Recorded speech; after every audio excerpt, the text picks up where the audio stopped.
Hello everyone and welcome back to TowerGate.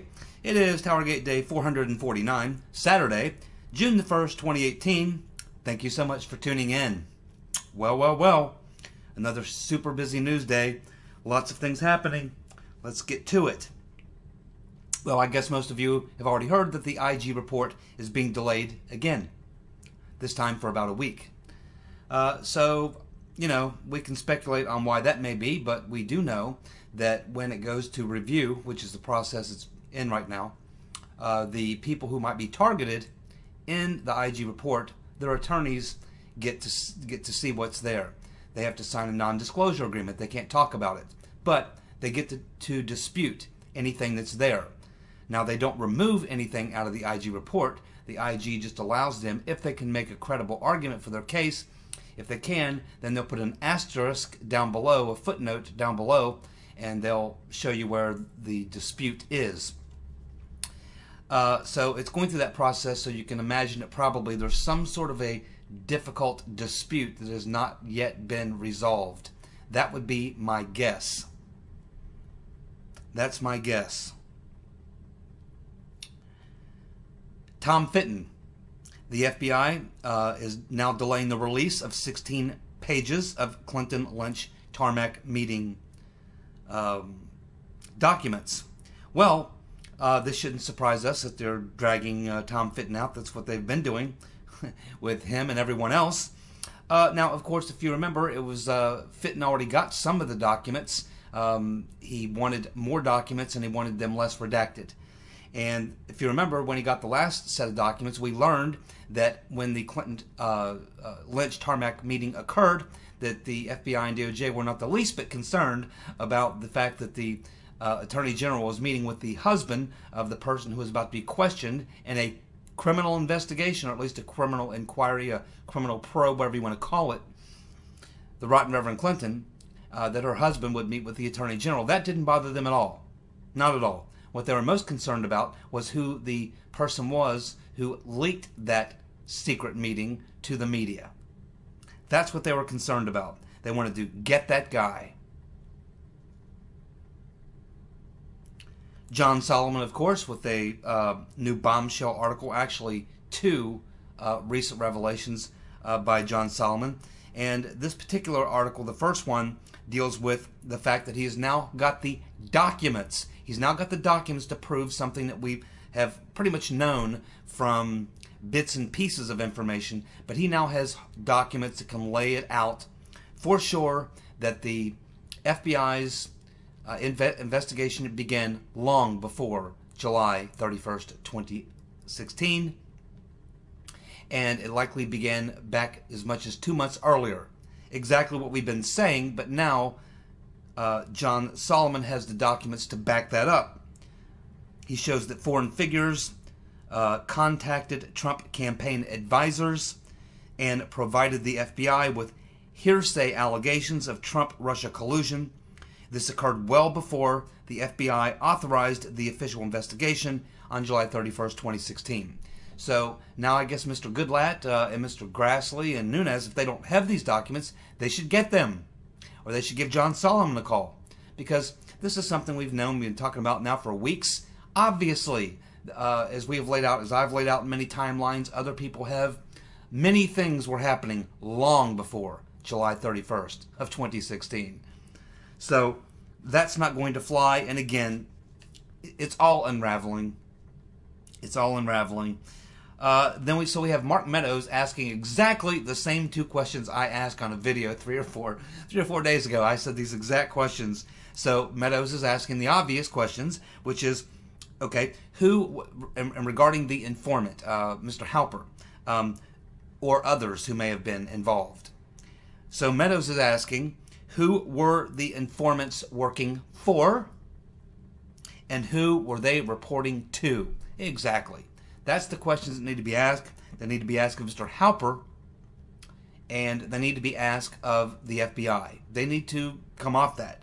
Again, this is not having anything to do with terrorism, a foreign enemy, or anything like that. This is about a political operation. This was a political operation. Nothing here about national security. It's time for the FBI and Mr. Halper to fess up. Who was Halper working for? Who was he reporting to? And then a more obvious question, which is, why did the DOJ and the FBI, why have they gone to such great lengths to hide these contacts? Well, because it unravels their plot. It helps to answer a lot of questions that prove their involvement in a criminal plot. That is why Mr. Meadows, and I think it's a rhetorical question, I think he understands exactly the answers to that question. The other two, he probably has a good idea, or maybe he has no idea. But he certainly has the same two good questions I had, which is, who's Halper working for, who was he reporting to? And I have one other question I ask, which is, what was his objective? What was he being paid to do? Specifically. Because there's different types of, things that we're talking about here. Spies, informants, agent provocateurs, assets. These are all things that the intelligence agencies use. And they're all different. And we need to define exactly what Mr. Halper's role was. Now this creates a problem, and another one of the reasons why the FBI and the DOJ, and you'll find the intelligence agencies, do not want to release any of this information. They do not. In fact, we know from the last meeting that occurred that most people are saying that Nunes and Gowdy did not get to see the document, the EC document. They did not get to see the unredacted name. So, as you can see, they do not want to release this information. Why? Well, because the rules of the game in regards to informants is that you cannot allow contact. Your informant cannot be in contact or put into the game until there's a formal file opened. In other words, there has to be what legally is referred to as a formally predicated file to order to open the investigation, to get the informant or whatever in there. And the reason is very simple. There's a lot of criminal cases where you have informants, and they don't want these informants outed. They don't want them to have to come into a public courtroom, because then their identity will be revealed. They may be working on continuing to be working undercover, working on getting more people. They don't want their identity exposed because maybe they're like long-term undercover agents and they have to remain anonymous. So you can't march these guys into a courtroom. So what you have to do is create a file which becomes your informant in court. You produce the file which has to show everything. The informant number that he's assigned, how he's being paid, who he's being paid, has to show all the notes that are taken between him and whoever he reports to about the what he's learning in the investigation. He becomes the witness, but his file is the witness because he is not going to appear in court. So they need to have this file. So it is a rule of the FBI that the file must be opened before the informant can begin, because anything that he does prior to that, to the file being opened or the date of the file, then anything he does before that cannot be used as evidence in court, cannot be admitted in court. So this is the reason why, and apparently Mr. Meadows and some other people understand this. John Solomon understands it. I understand it. That's why I told you about 2 weeks ago about the file. Get the file, Mr. Gowdy. Here's a good question for you. If Trump was colluding with, try that again. If Trump was colluding with Russia to hack the DNC's emails and then release them to WikiLeaks, then why were the Russians trying so hard to pass off these emails or information to low-level, inexperienced volunteer campaign aides? Good question, isn't it? I mean, we're told that the whole Trump-Russia thing is that Trump was working behind the scenes with Carter Page, with Manafort, with the Russians to hack the DNC, get the emails released to take out Hillary, right? That's what we're told. But at the same time, if that is true, then why would these individuals who approach Mr. Caputo be trying to force emails or material on him? Why would Mr. Mifsud, as we're told, allegedly approach Papadopolous and try to impress upon him that the Russians have this information? Why would the Russians be doing that? Why would the Russians have to push the information and materials onto Trump campaign low-level members if they've got a plan cooked up with the Trump team from the very beginning? You see, you can't have both things at once, but that's what we're being told. Trump was colluding with Russia, and at the same time, his low-level officials were trying to get these materials. So the people at the top of the Trump campaign, the Russians, got this master plan, but at the same time, Russia is trying to subvert the plan by trying to pump the information into low-level, unpaid volunteers, lower-tier people in the Trump campaign. Does that make any sense? No, it doesn't. That's why we know it's what? Bullshit. Thank you very much. I stumbled on a couple interesting facts. This one from an old article back spring of 2017 from the Financial Review, which says Steele reached out to a collector who he describes as one of his chief sources on Russia. So Steele seeks out a collector to have him seek information on Trump. And this person is a Russian immigrant living in the West who travels frequently to Moscow. Very interesting. It's also saying in that Financial Review article that Steele flew to a European city to meet his collector. And the collector told Steele his contacts had been working Trump for years to compromise him. And they had dirt on him, including sexual indiscretions. Steele then wrote the first 3-page memo on June the 20th. This collector, who's his chief resource on Russia, is a Russian immigrant living in the West who traveled frequently to Moscow. We should have to look into that. John Solomon is also asking another thing. Another thing he lays out the case for, overwhelming evidence, which we already know about, but now he's got the documents to prove it as well. And some of this is stuff we've already talked about. He's also pointing out the fact that the White House was, in fact, there's overwhelming evidence that the White House was involved in the operation. But he says he takes it one step farther here, based on his recent investigation, that the White House was actually trying to take over the investigation, and the FBI was concerned about that. There are FBI internal documents, which John Solomon now has, that shows the FBI talking about the White House trying to take over the investigation. And of course, we remember there's the text that says from Lisa Page saying the White House is running this, and they are talking about this investigation because the Hillary thing's in the rearview mirror at this point. We of course know that there are 2 or 3 other texts which suggest that the White House knows. We know that John O'Brennan, we know that he was putting stuff from the dossier into the PDB, the President's Daily Briefing, and it was being expanded out to 30 different government agency heads. Oh yes, we know all about it. So just more damning evidence, and the holes in the dam continue. There's just simply not enough fingers to plug them all. This whole thing's coming down. It's going to take a while to wind this all down, but trust me, my friends, day by day, it's all breaking down. Here's a thought for you.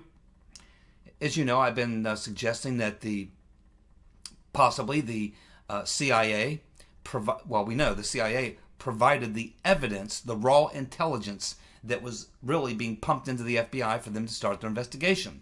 And the question, of course, I've been asking is, was this merely an accident? Did the CIA dupe the FBI? Did they do it on purpose? Or was there any collaboration? And I'm beginning to lean more to the idea that there was collaboration, because we just learned that John O'Brennan started that six-unit agency thing within his investigation, and we know that he was working with Peter's been stroking us of FBI counterintelligence. We know that he was in that little clique. that Brennan created. So I can imagine those two sitting back in a conversation and it going something like this. Brennan saying, well, you know, Peter, we've got to stop that Trump. We cannot allow that man to become president. And Peter Strzok probably saying, yeah, man, well, you know, we've been digging for the evidence, but, you know, there's just nothing there that we can build an investigation on. And Brennan probably said, well, I can help you out with that, Peter. What do you need? I can give you some intelligence. I can give you what you need to start the investigation. And Strzok probably said, yeah, that's what we need. We need something. If you can feed us some raw intelligence, some raw information, then we can launch a counterintelligence operation. If you can say that the Russians are involved, if you can give me some raw intel that the Russians are involved in some plot against us, then we need to put together a counterintelligence operation. And that's exactly what I do, John. So yes, John, why don't you go ahead and get started on that and just start feeding us massive amounts of raw intel. We'll put it all together and we'll use that to explain what we've been doing for the past 3 months already. That's probably how that conversation went. Because we can see at about the time that happened, when John Brennan created that little agency, was right about the time that Trump clinched the nomination. If you look at all the events on my timeline, you'll notice that right around the time that Trump locks up the Republican nomination, things really, really pick up. Big time. Things really pick up when Trump wins the nomination. Lots more activity going on. We know the massive flow of raw data coming from British intelligence during those 3 months, April, May, and June. We know Brennan sets up his little committee. Then we have, of course, the stuff going on with Papadopolous. We have the stuff going on with Mr. Caputo. We have all these many different operations. We have the Cody Shear dossier coming through the State Department, up through that. We have all these things, literally just massive amount of activity going on, flooding the system with raw, phony intelligence, which would eventually be used by the FBI to give them a reason to launch a counterintelligence operation. So we can see how this was constructed. Now, is there any evidence that the rotten Reverend Clinton is in the mix and is a key player in the plot? Or is this just simply a bunch of coincidence?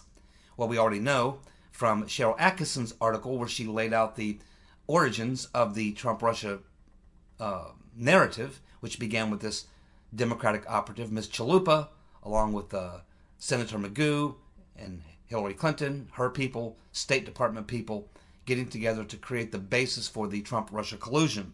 We know that began with people within the Democratic National Committee, the Rotten Reverend Clinton, her campaign, and worked its way through the State Department, and also found its way into a Senate panel, a group of about 10 people in the U.S. Senate who began to put together a working group to look at this information coming from the Ukraine about Carter Page, specifically Manafort and Carter Page, and their Russian alliances or something of such.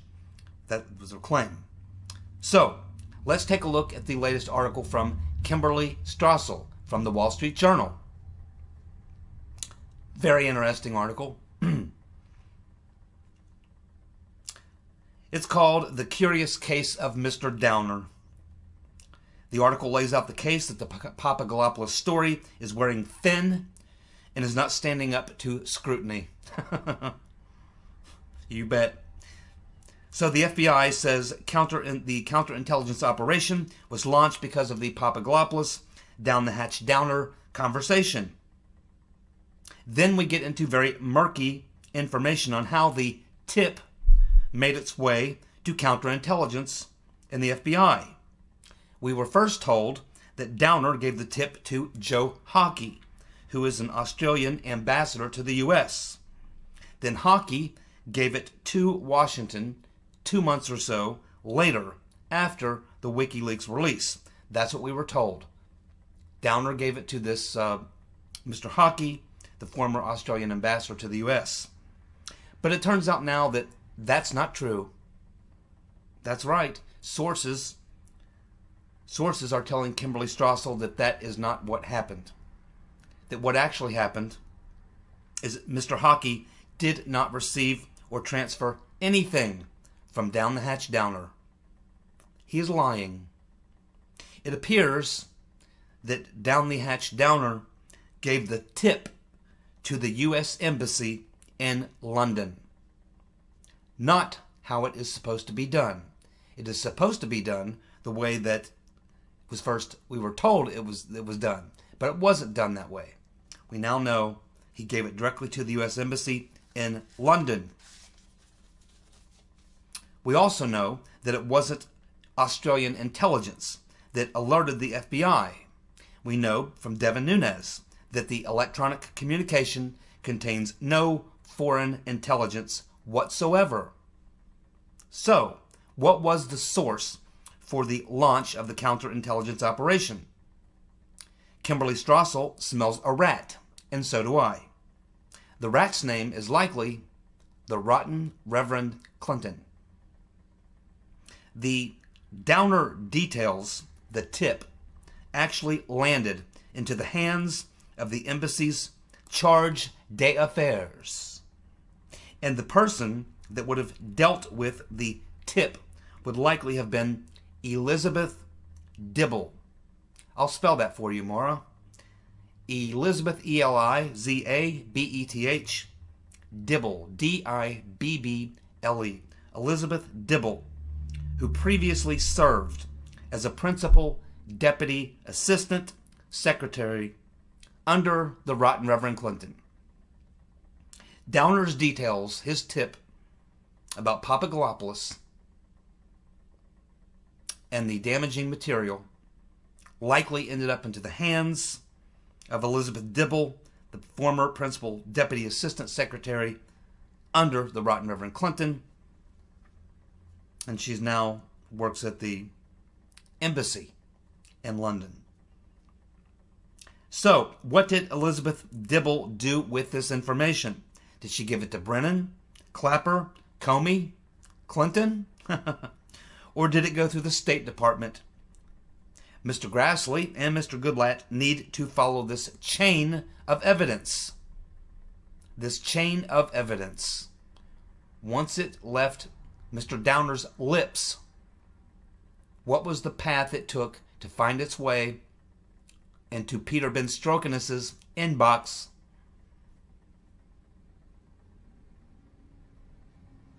This is information that can be known. And let's not forget Mr. Weiner, Jonathan Weiner, the former Deputy Assistant Secretary of State, who is a friend, admits to being a friend of, and have met and of meeting with Christopher Steele in the summer of 2016. We know it was Mr. Weiner who gave the Cody Shearer dossier to Steele. We know that it was Newland. It was also Weiner who gave Newland the Steele dossier. So he's given Newland the Steele dossier. He's giving Steele the Shearer dossier. One of the Rotten Reverend Clinton's former disciples. Now, Newland gave it to Kerry, so we're told. Then where did it go? These questions need ferreted out.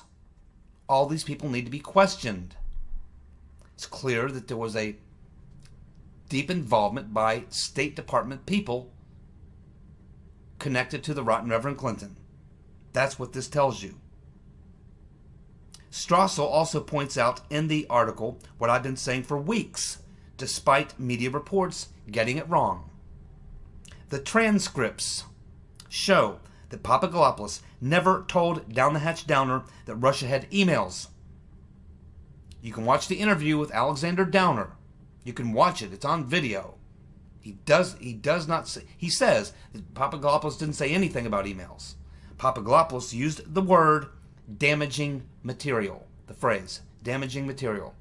Downer says that Papadopolous told him that the Russians had damaging material. Never said anything about emails.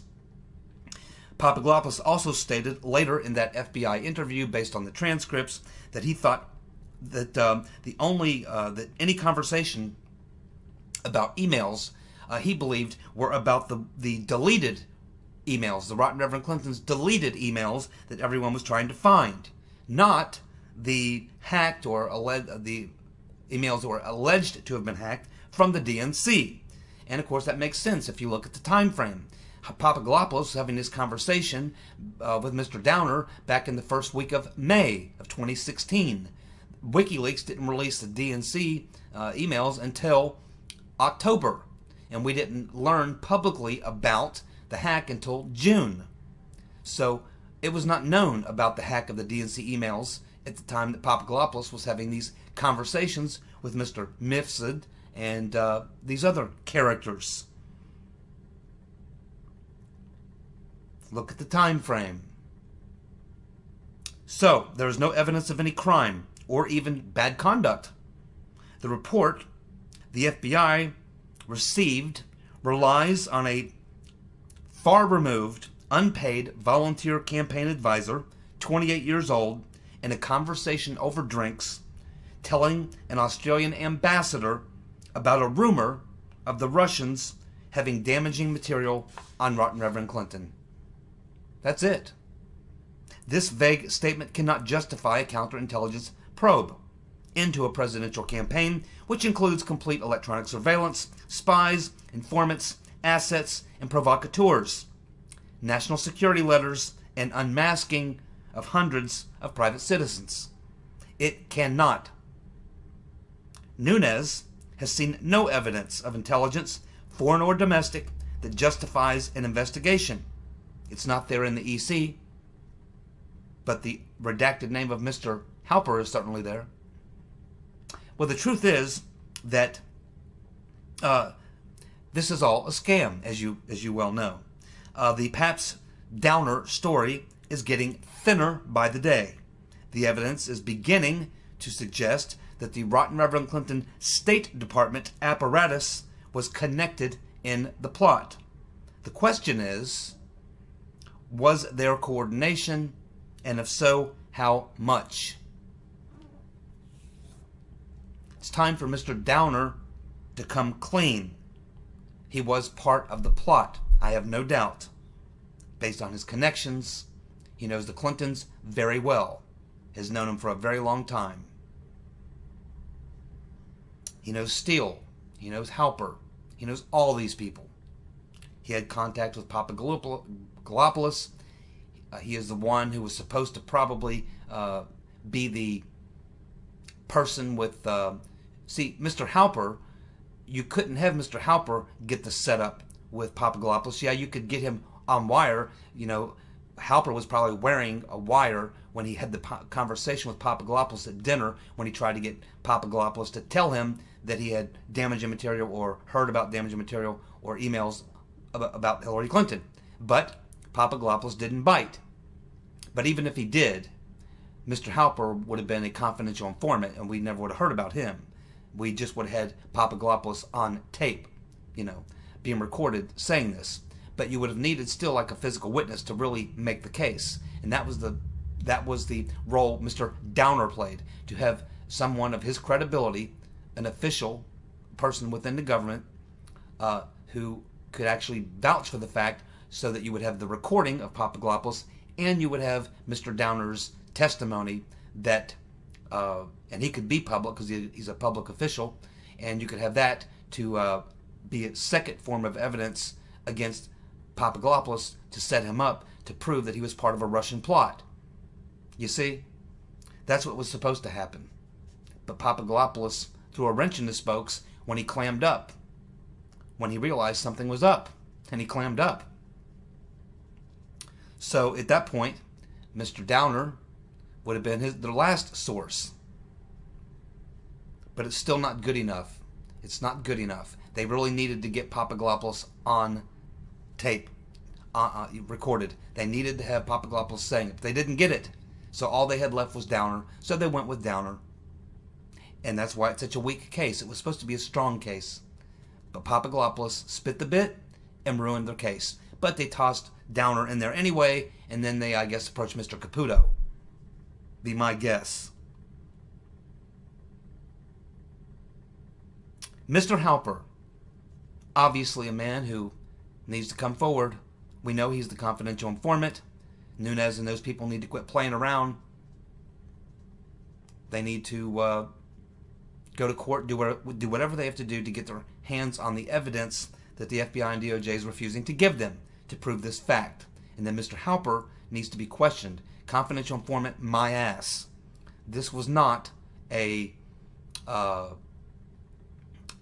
criminal investigation. This was not intelligence information. This was a political operation, a political hit job that he was taking part in. He doesn't enjoy the normal waivers that you would get as an informant. He was not a legit informant. Have we seen his file?